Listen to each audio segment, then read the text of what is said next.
Tonight, we're going to Ireland. We're visiting a castle that serves as a monument to the Norman inability to relax.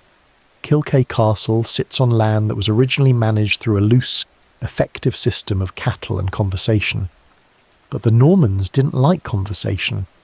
They replaced the organic system with a stone tower, ensuring that everyone knew exactly who was in charge and exactly where to send the rent. Before we inspect the masonry, please take a moment to like the video and subscribe. It is the digital equivalent of paying your tithes. To understand why a massive stone tower eventually rose out of the earth at Killkea, we first have to understand the dirt it sits on. The geography of County Kildare is deceptively simple. It is flat, it is green, and it is terrifyingly open. This is the Curragh. These are the Great Plains of Leinster. In the 12th century, this region was the agricultural engine of the island, a landscape of deep, rich soil that was perfect for grazing cattle and growing grain. In the medieval world, flat and fertile is simply a synonym for indefensible. There are no mountains to hide behind here. There are no impassable swamps to swallow an invading army. If you wanted to hold land in Kildare, you could not rely on the geography to save you. You had to rely on your neighbours. Before the year 1169, the concept of a castle, in the sense of a permanent stone administrative centre, did not really exist in this part of the world. The landscape was dotted with ring forts, or raths. These were the primary architectural expression of power in Gaelic Ireland. They were circular enclosures defined by earthen banks and timber palisades. Inside, there would be wattle and daub houses for the family and, crucially, space to secure the cattle at night. A ring fort was functional. It kept the wolves out. It kept the neighbours from stealing your cows during a raid. But it was not a statement of eternal ownership. It was organic. It was built from the mud of the ditch and the trees of the forest. If a local king was defeated, his ring fort wasn't usually occupied by the victor. It was burned, or simply abandoned to dissolve back into the wet earth. Power in pre-Norman Kildare was not anchored in masonry. It was anchored in tuatha. The tuatha were the petty kingdoms, the basic political units of Gaelic society.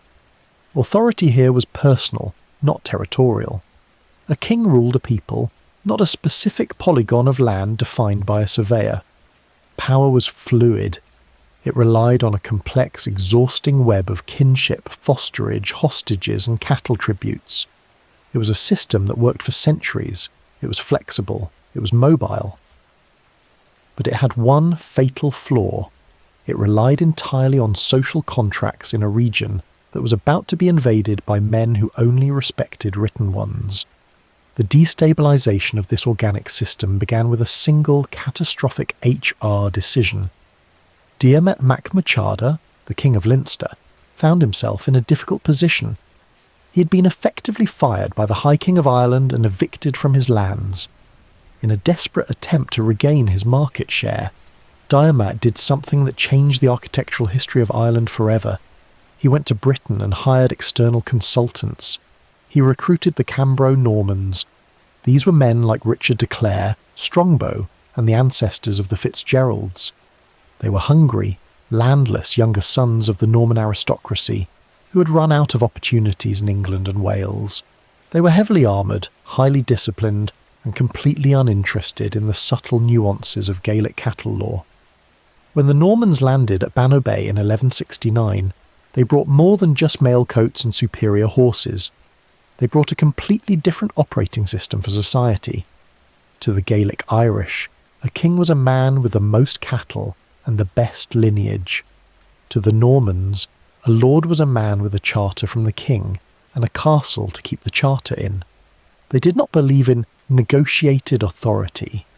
They believed in feudalism, a rigid hierarchical pyramid where land was owned, taxed and defended by static strong points.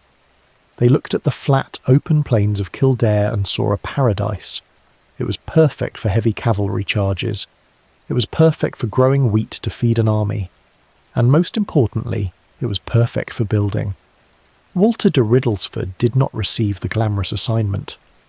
When Leinster was divided among the Anglo-Norman warlords after the invasion, the great magnates secured the major ports, the fertile central estates, and the obvious prizes. Walter received lands in South Kildare, inland, damp, and firmly on the unstable frontier of Anglo-Norman Leinster. It was not a reward, it was a responsibility. In the 12th century, a land grant was less a gift than a workload. It came with an unspoken job description: fortify, administer, extract revenue, and, if necessary, pacify a population that did not consider you its natural landlord. Killkea's geography dictated the strategy. The site sits along the River Grease, part of the broader Barrow River system. In a landscape without paved roads, rivers were infrastructure. They carried grain, livestock, messages, and men. Control the crossing, and you controlled movement. But the surrounding land was flat, agriculturally useful, militarily inconvenient. There was no commanding ridge, no defensive cliff. If Killkea followed the typical Anglo-Norman pattern, and most frontier settlements did, its first incarnation was likely a motte bailey, not a castle in the romantic sense, an earthwork, a project in speed and intimidation. A great circular ditch would be dug, the spoil piled into a steep artificial mound, on top a timber keep, a watchtower and final redoubt.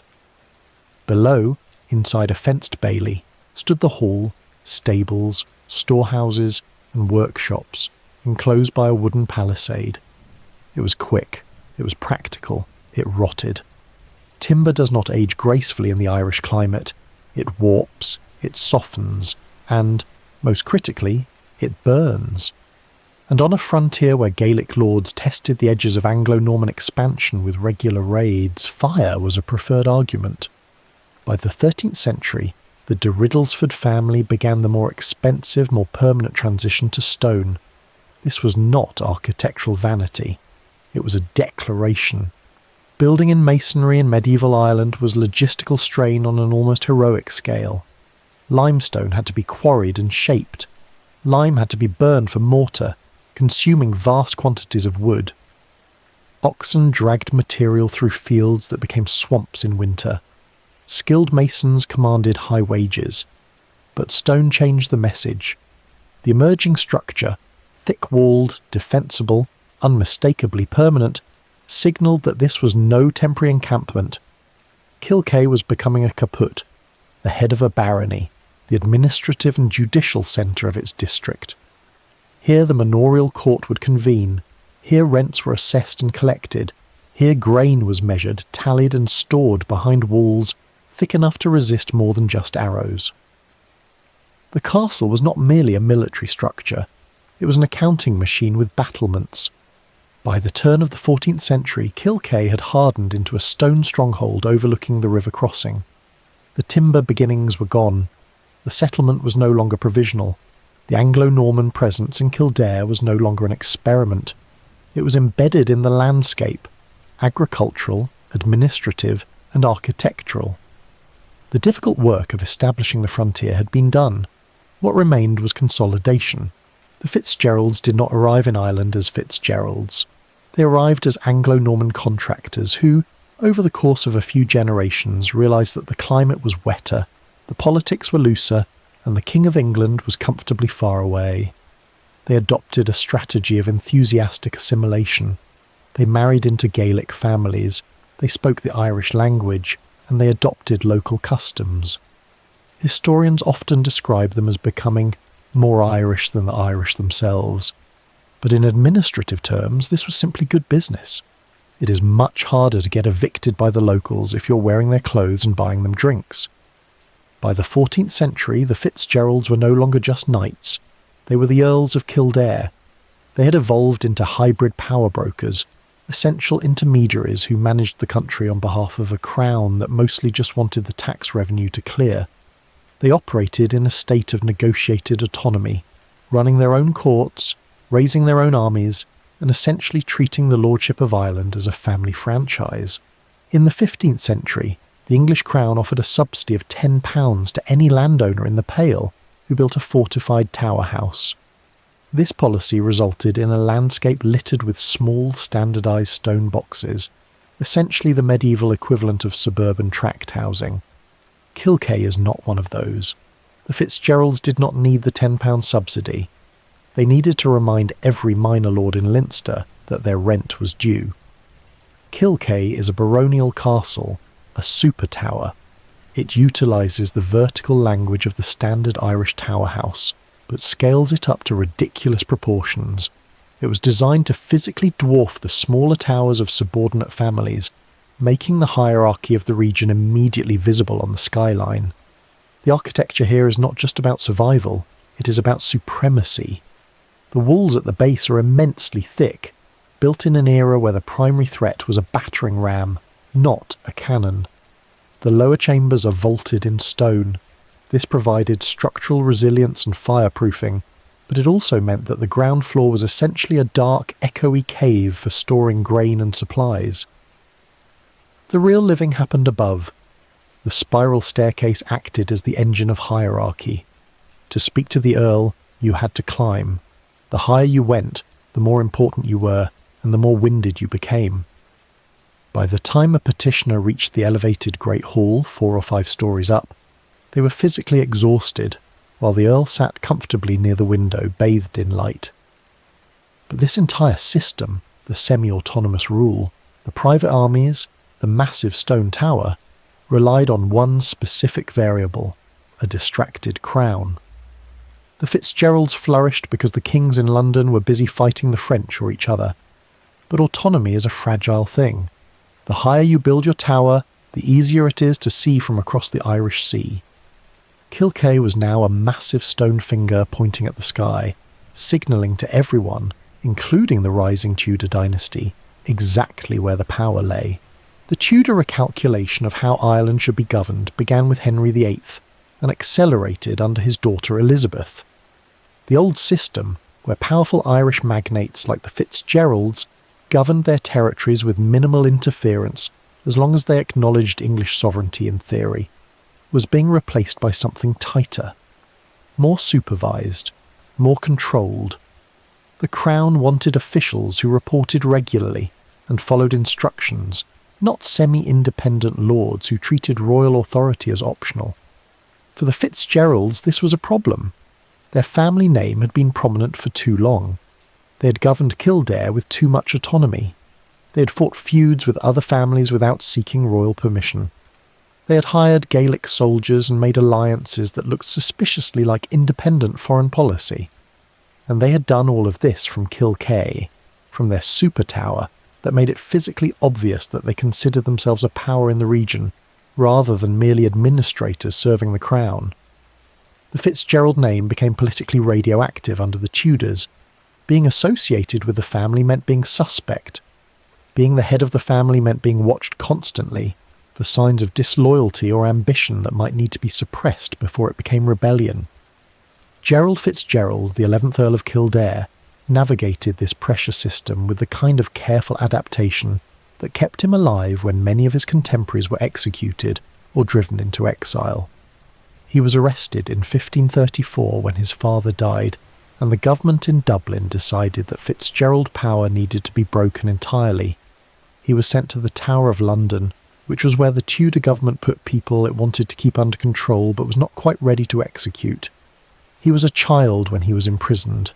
He spent years in the Tower, educated by tutors, supervised constantly, separated from Ireland and from the Fitzgerald estates, and from any context where he could develop into a threat.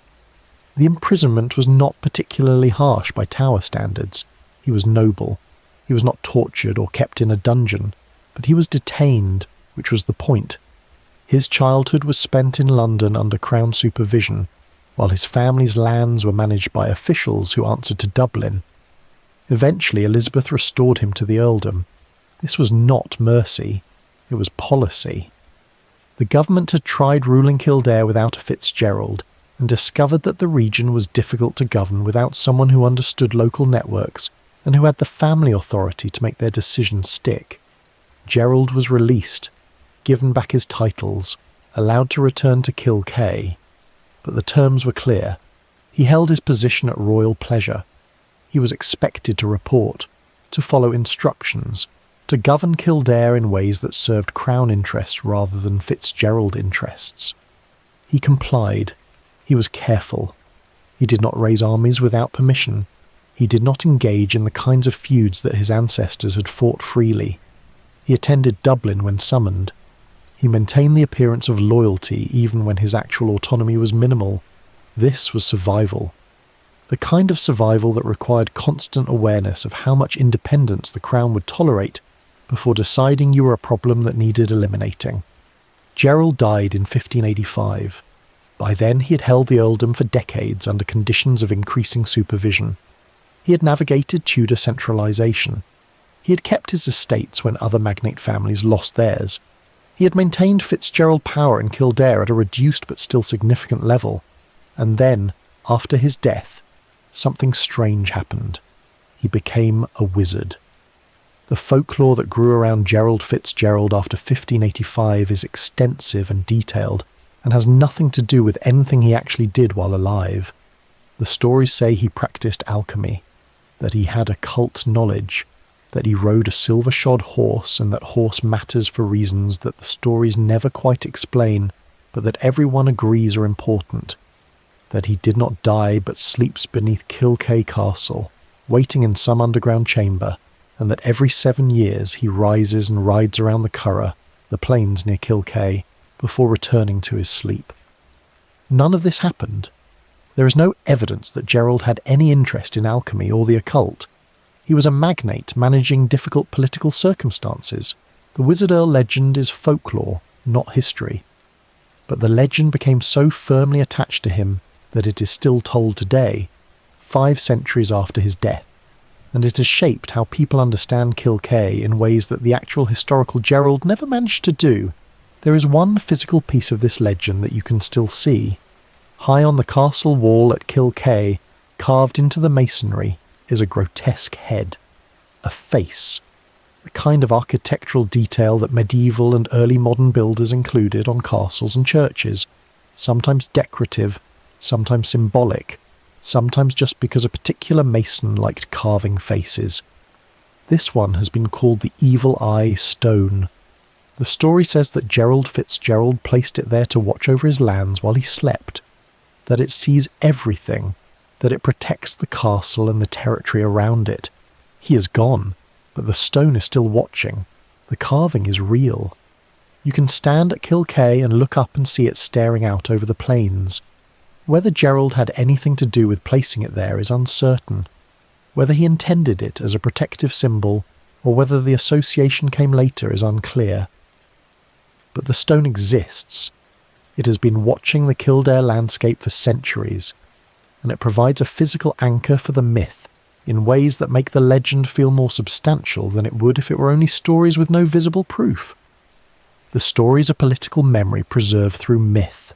Gerald Fitzgerald was the last Earl of Kildare who held real power, the last one who governed the region with meaningful autonomy before the Tudors and later the Stuarts reduced the Irish aristocracy to ceremonial titles without actual authority. His ability to survive, to hold his estates, to keep the Fitzgerald name relevant when the crown was actively trying to break magnate power, looked like magic to people who understood how dangerous it was to be prominent under Tudor rule. He did not use sorcery, he used caution, adaptation, the willingness to comply enough to stay alive without complying so much that he became irrelevant. But caution is not the kind of thing that generates folklore. Wizardry is. And so, Gerald the careful political survivor became Gerald the Wizard Earl, sleeping beneath his castle, waiting to rise when Ireland needs him, protected by stones that watch over the land in his absence. The legend gave the Fitzgeralds an identity that political reality no longer supported. They had been the dominant family in Kildare.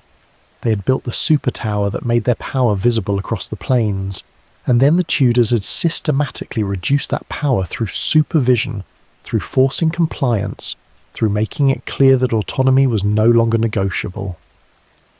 The Wizard Earl legend let people remember the Fitzgeralds as they had been rather than as they were becoming, as a family that still mattered, that still had magic even if they no longer had independent military force. But myth could not protect the castle from the pressures that continued building, through the late 16th and into the 17th century. The tower still stood, the Evil Eye Stone still watched, but the political space that had allowed the Fitzgeralds to operate semi-autonomously was closing. The state was tightening its control, and Killkea, which had been built to project Fitzgerald authority across Kildare, was increasingly just a fortified residence in a region where fortified residences no longer determined who held power. The Tudor pressure system had worked, slowly, carefully, without the dramatic suppression that would have risked rebellion. The Fitzgeralds were still there, but they were supervised. Their independence was gone, and the tower at Killkea, which had once announced their supremacy, now stood as evidence of what they had been before the state decided that kind of power was unacceptable. The rebellion of 1641 began with grievances that had been building for decades: land confiscation, religious persecution, the systematic reduction of Catholic Irish and Old English families to subordinate status in their own country. The violence spread quickly. It was not organised. It was not coordinated at the level that a proper war requires. But it was widespread, and it pulled Ireland into a conflict that would last for over a decade and end with a level of conquest that earlier English efforts had never achieved. The Confederate Wars that followed involved shifting alliances between Irish Catholics, English Royalists, Scottish Covenanters, and parliamentary forces. None of it was simple, none of it was clean, and by the time Oliver Cromwell arrived in Ireland in 1649 with a parliamentary army, the country was exhausted, divided, and vulnerable to the kind of methodical military campaign that Cromwell specialised in. Cromwell's conquest of Ireland was brutal. The sieges of Drogheda and Wexford were massacres. The campaign across the country was systematic. But the real conquest was not military. It was administrative. Cromwell did not just defeat Irish armies. He restructured Irish land ownership through confiscation and redistribution on a scale that made previous English efforts look incomplete. Killkea did not experience a dramatic siege during this period. The tower was not breached. The walls were not blown apart with artillery. The Fitzgeralds were not defending it against Cromwellian assault. What happened to Killkea was quieter and more thorough. The estate was confiscated through legal process, through surveys, through maps that divided Ireland into parcels that could be redistributed to English soldiers and investors who had funded the parliamentary war effort. The Cromwellian government conducted systematic land surveys across Ireland to document what had been taken and to facilitate redistribution. These surveys recorded ownership, assessed value, and created the legal framework for transferring estates from Irish Catholic families to Protestant English newcomers. The scale of the project was extraordinary.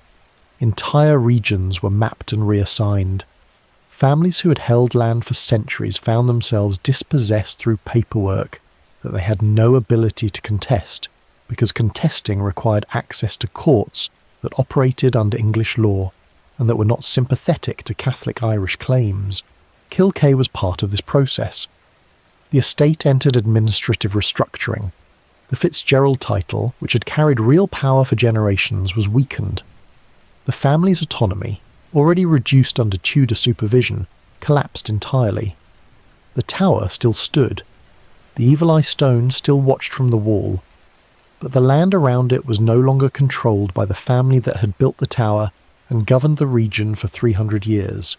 This was conquest by system, not by dramatic military victory, not by siege warfare that ended with walls breached and defenders killed or driven out.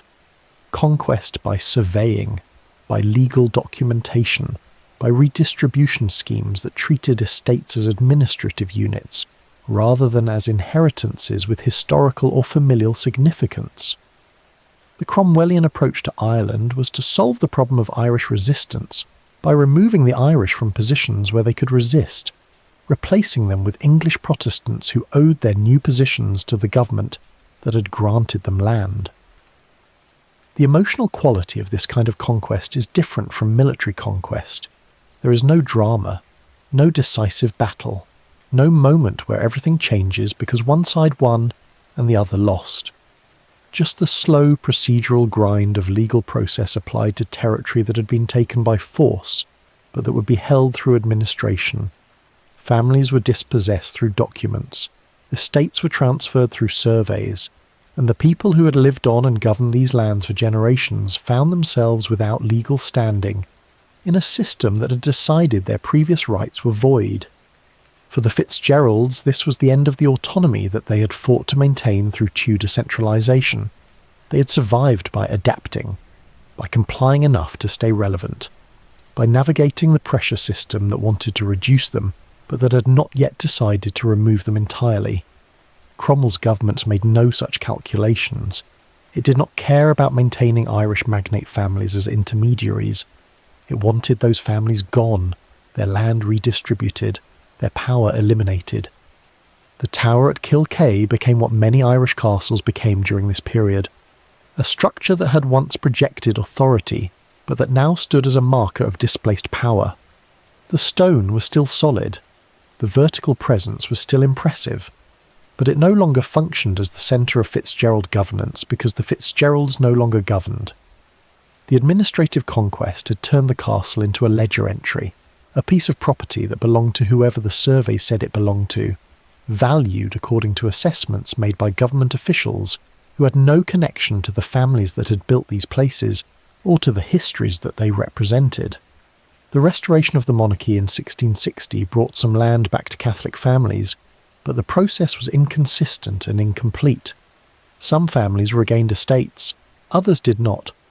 The criteria for restoration were complicated by politics, and by the fact that the new government, while royalist, was still Protestant, and still nervous about returning too much power to Catholic Irish and Old English families, who might use it to challenge English authority again.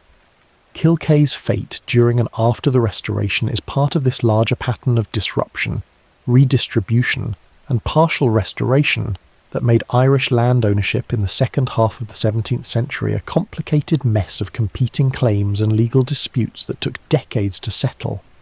The tower stood through all of it. The architecture was not the variable, the ownership was the variable, and ownership changed hands through legal and political mechanisms that had nothing to do with who had built the place or who had governed from it for 3 centuries.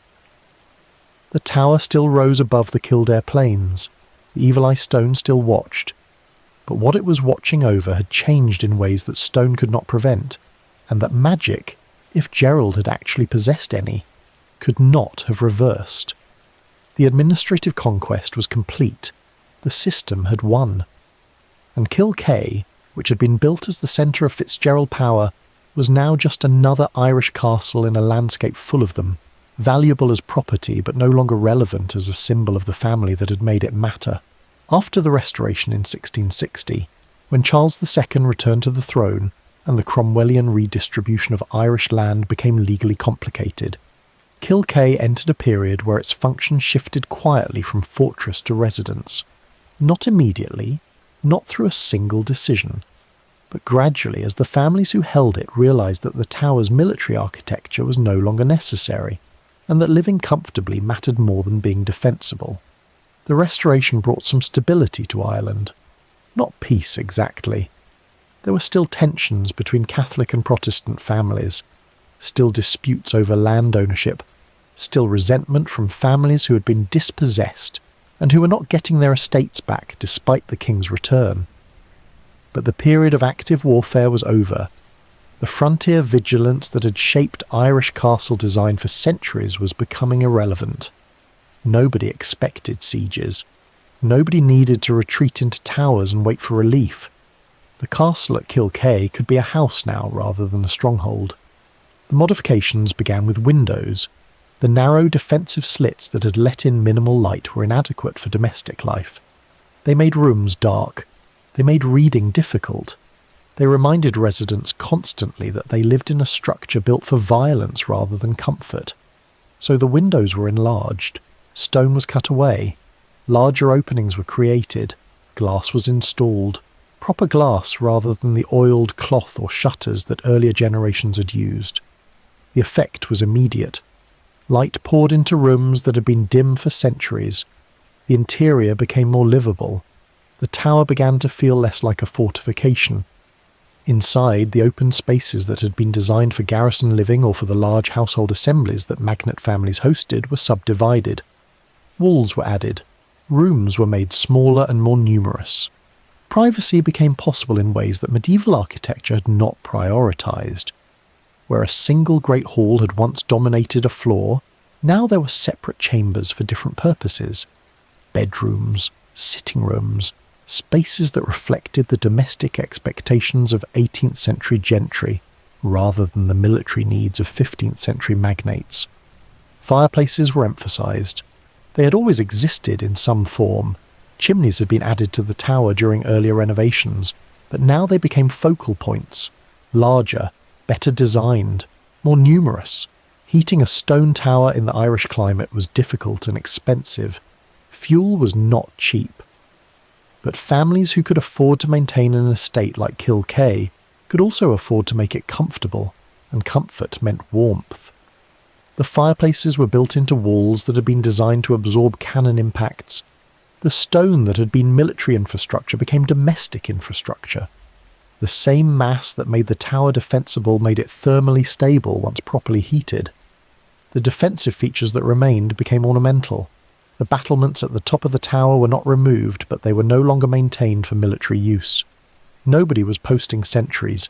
Nobody was storing weapons up there. The parapets were decorative now, architectural elements that signalled the building's history without serving any active function. The Evil Eye stone, still watching from its position on the wall, was no longer protection. It was a curiosity, a conversation piece for visitors who wanted to hear about the wizard Earl and his supposed magic. The tower's verticality, which had been designed to project authority and provide defensive advantage, now just made daily life inconvenient. Climbing stairs to reach living spaces was tiring. Moving furniture between floors was difficult. Heating upper rooms was expensive because heat rises and stone holds cold. The architectural decisions that had made sense when Killkea was a baronial strongpoint made less sense when it was simply a large house that a family was trying to live in comfortably. Estate management replaced vigilance as the primary activity at Killkea. The land around the tower was still productive, still generating income. But the relationship between the castle and the land had changed. The tower was no longer the command centre for a semi-autonomous lordship.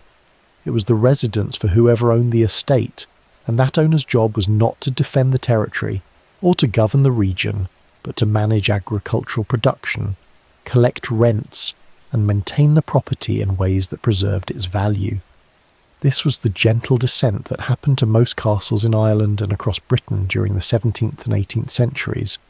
The transition from military necessity to domestic inconvenience. The architectural features that had once been essential became burdens. The thick walls that had provided security now just meant that rooms were smaller than they could have been. The elevated position that had provided visibility now meant more stairs to climb. The stone construction that had made the building permanent now made it expensive to heat and difficult to modify. Some families abandoned their castles entirely and built new houses nearby, comfortable Georgian or Palladian structures with large windows and proper proportions, and none of the medieval awkwardness that towers created. Others, including whoever was managing Killkea during this period, made the decision to adapt the existing structure rather than replace it. This was partly financial. Building new was expensive, partly sentimental. The tower was historic. It had presence. It connected the current owners to the long line of families who had held this land, even if the current owners were not directly descended from the Fitzgeralds, and even if their legal claim came from Cromwellian redistribution rather than inheritance. The modifications made Killkea livable. They did not make it easy. Stone towers are difficult to heat. They are drafty. They amplify sounds in ways that make privacy challenging despite the subdivided rooms. They require constant maintenance because stone and mortar deteriorate, and because Irish weather is hard on buildings. And they are expensive to maintain, which became increasingly relevant as the 18th century progressed, and as the families who held estates like Killkea found that agricultural income did not always cover the costs of upkeep. But the tower survived. not as a fortress, not as the centre of regional power, as a house. A large, inconvenient, historically significant house that required work to live in, but that provided something that new construction could not provide, which was continuity with the past. The Wizard Earl was still sleeping somewhere below. The Evil Eye Stone was still watching. The vertical mass of the tower was still visible across the Kildare plains, and inside, families were living with fireplaces and subdivided rooms and enlarged windows, making the medieval military architecture work for domestic purposes that its original builders had never considered. Political necessity had faded. The urgency that had driven castle construction for centuries was gone. Ireland was no longer a frontier. The English grip on the island was secure. Catholic families had been reduced to subordinate status through law and confiscation. Protestant families held the land and the political power, and castles like Killkea, which had been built to assert authority and defend territory, were now just expensive houses in the countryside, their defensive features ornamental, their military purpose obsolete, their survival dependent on maintenance rather than on any continued relevance to how power actually functioned. The arithmetic of maintaining a medieval tower in a modern economy is straightforward and discouraging. Stone walls develop cracks, mortar crumbles, roofs leak, damp creeps into foundations and spreads upward through masonry that was never designed to stay dry in the Irish climate. Every decade requires repairs that cost more than the previous decade's repairs, because deterioration compounds and because skilled stonemasons are expensive and becoming rarer. Killkea was not designed for modern systems. Plumbing requires cutting through walls that were built to resist siege weapons.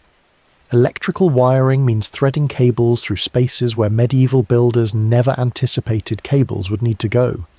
Heating a stone tower efficiently is nearly impossible without systems that compromise the historical fabric or that cost more to operate than most families could justify spending on comfort. Through the 18th and 19th centuries, landholding in Ireland underwent structural changes that affected estates like Killkea in ways that had nothing to do with the castle itself. The Protestant ascendancy consolidated power. Catholic families lost what little land they still held through penal laws that restricted inheritance and ownership. Later reforms gradually shifted some property back, but the damage was cumulative. The estate system that had supported large country houses became less stable as agricultural economics changed and as political pressure built toward land reform that would eventually transfer property from landlords to tenants. In 1849, at the end of the Great Famine, Killkea underwent significant restoration. This was not subtle maintenance. This was structural stabilisation and architectural modification on a scale that changed how the castle looked and functioned. Roofs were rebuilt, walls were reinforced, interiors were reconfigured with Victorian sensibilities about what a proper country residence should contain. A bas-relief was set into a chimney-piece during this restoration. It shows the Wizard Earl riding his silver-shod horse, with a monkey, adding physical representation of the folklore to the building's fabric. The placement was deliberate. The Victorians loved medieval legends, and they loved making those legends visible through architectural decoration. The relief gave visitors something to look at while the story was being told, anchoring the myth in carved stone. This restoration may have functioned partly as famine relief employment. Hiring local masons to work on the castle provided wages during a period when agricultural work had collapsed and people were desperate for any income. Whether the timing was coincidence or deliberate policy is unclear, but the effect was the same. The castle was saved from decay, and local workers were employed through its salvation. What we see at Killkea today is not purely medieval survival. Much of it is Victorian reinvention. The romantic medievalism of the 19th century looked at old castles and saw heritage assets that needed to be preserved and sometimes improved in ways that made them look more like what Victorians thought medieval castles should look like, rather than what they actually had been. Battlements were regularised, windows were made uniform, decorative details were added or emphasised. The result was architecture that mixed genuine medieval elements with Victorian interpretation in ways that are sometimes difficult to separate without careful analysis. The 20th century brought new pressures. Irish independence in 1922 changed the political context. Land reform transferred estates from large landlords to smaller farmers. Agricultural economics continued shifting in ways that made maintaining large properties increasingly difficult. And maintenance costs kept rising while the income that estates generated did not rise proportionally. Killkea passed through various owners during this period. Some maintained it better than others. Some lived there. Some used it occasionally. Some probably looked at the tower and calculated how long they could afford to keep paying for repairs before they would need to sell to someone else who would face the same calculations. The solution when it came was commercial, not decline, adaptation. Killkea became a hospitality venue, a hotel, an event space, a place where weddings could be hosted and where tourists could stay in rooms that combined historical atmosphere with modern amenities. This was not what the Fitzgeralds had built the tower for, but it was a use that justified the ongoing maintenance costs in ways that private residential use could not. The commercial pivot worked because the castle had what the market wanted: historical authenticity, or at least the appearance of it, dramatic architecture, the Wizard Earl legend, which was excellent marketing material, the evil eye stone watching from the wall, the vertical presence that still dominated the landscape, and enough Victorian comfort built into the medieval structure that guests could experience history without being too uncomfortable. Heritage tourism saved Killkea the way it has saved many castles that could not survive as private homes. The tower still stands because people will pay to stay in it, to host events in it, to experience sleeping in a medieval fortress, even if most of what they are experiencing is Victorian restoration, with modern heating and plumbing hidden in the walls. The Wizard Earl is still sleeping somewhere below, according to the legend. The stone is still watching. The tower still rises above the Kildare plains, and inside guests are checking in, attending weddings, taking photographs, hearing stories about Gerald Fitzgerald and his silver-shod horse, and spending money that goes toward maintaining stone walls that have been standing for over 6 centuries and that will keep standing as long as someone can afford to pay for the repairs. This is not the use that any of the families who built or expanded or modified Killkea would have imagined, but it is survival. The stone has justified itself by becoming heritage rather than defence, by being historically interesting rather than strategically necessary, and by adapting to whatever economic model can keep it maintained. Killkea does not end dramatically. There was no single siege that reduced it to legend, no catastrophic fire that turned it into a cautionary tale, no spectacular betrayal echoing through its halls. It simply endured. For centuries the castle did what it had always done. It held land. It collected rents. It provided a fortified centre in a countryside that was sometimes calm and sometimes not. Families rose and fell around it. Titles shifted. Allegiances adjusted to new monarchs. Empires reorganised themselves. The stone remained. The butlers eventually made Killkea one of their strongholds, not their grandest residence, not their most politically visible seat, but a dependable one. A place that anchored influence in Kildare. A place that reminded tenants and rivals alike that Norman masonry had settled into Irish soil and decided not to leave. The centuries moved on. The medieval world gave way to the early modern one. Gunpowder altered warfare. Law replaced private armies as the preferred method of dispute resolution. The castle's defensive geometry became less urgent. Walls that once calculated arrow angles became picturesque. And like so many fortifications across Ireland and Britain, Killkea transitioned from survival machine to inherited responsibility. Stone is patient, but it is not maintenance-free. Roofs leak, mortar crumbles, timber beams rot from the inside long before they look compromised from the outside. Every generation inherits not only the grandeur of a castle, but the invoice. By the 18th and 19th centuries, landholding in Ireland was changing. Estates that had once functioned as autonomous economic units were increasingly entangled in national politics, debt structures, and shifting agricultural markets. Castles that had been necessary became expensive. Some were abandoned, some were dismantled, some were reduced to romantic silhouettes on the horizon. Killkea improbably persisted. It changed roles. Residences became guest chambers. Private halls became event spaces. The logic of feudal rent collection gave way to the logic of hospitality. The castle that once secured agricultural revenue now secures wedding bookings. There is a quiet symmetry in that. At its core, Killkea has always been about land and continuity, about making sure that what is here today will still be here tomorrow. The methods change, the walls remain. If you stand in the courtyard now, you are not standing in a battlefield. You're standing in a structure that has survived transitions more dangerous than any single siege. The Norman arrival, the Gaelic response, the Tudor consolidations, the Cromwellian upheavals, the reordering of Irish land, the slow redefinition of aristocratic power. Killkea absorbed them all, not unchanged, but unbroken. That is perhaps the most accurate description of this castle. It is not the tallest, not the most famous, not the most theatrically ruined. It is simply continuous. The first timber structures have long since vanished. The early stone has been repaired, expanded, repointed, adapted. Layers of architecture sit atop one another like geological strata, each generation leaving its quiet signature. If you trace the walls with your hand, you're touching decisions made 8 centuries apart. A Norman grant, a Butler inheritance, a restoration budget, a modern conservation plan, all embedded in the same perimeter. Killkea began as a statement of intent.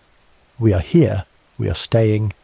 800 years later, that statement still holds, not because the politics are the same, not because the world is unchanged, but because someone in every century chose to maintain it. Castles do not survive by accident, they survive by decision, and Killkea is the result of repeated decisions not to let it fall into memory. The land around it still produces. The River Gree still moves quietly past the walls. The fields beyond are green in the same way they were green when Walter first assessed them for revenue potential. What has changed is urgency. The castle no longer calculates arrow range. It no longer prepares for sudden cavalry. It no longer measures security in thickness of curtain wall. Its work is different now. It hosts, it shelters, it reminds. It reminds us that power shifts, systems reorganize, administrative logic evolves, but stone, once placed with intention, can outlast the assumptions that created it. Killkea is not dramatic, it is durable, and sometimes durability is the more impressive quality. The timber is gone, the stone stands, the anchor held, and in the quiet of the Kildare evening the castle rests, not as a relic of conquest, but as a survivor of continuity. May your own foundations prove as steady, and may the things you build with care endure longer than the circumstances that required them. Good night.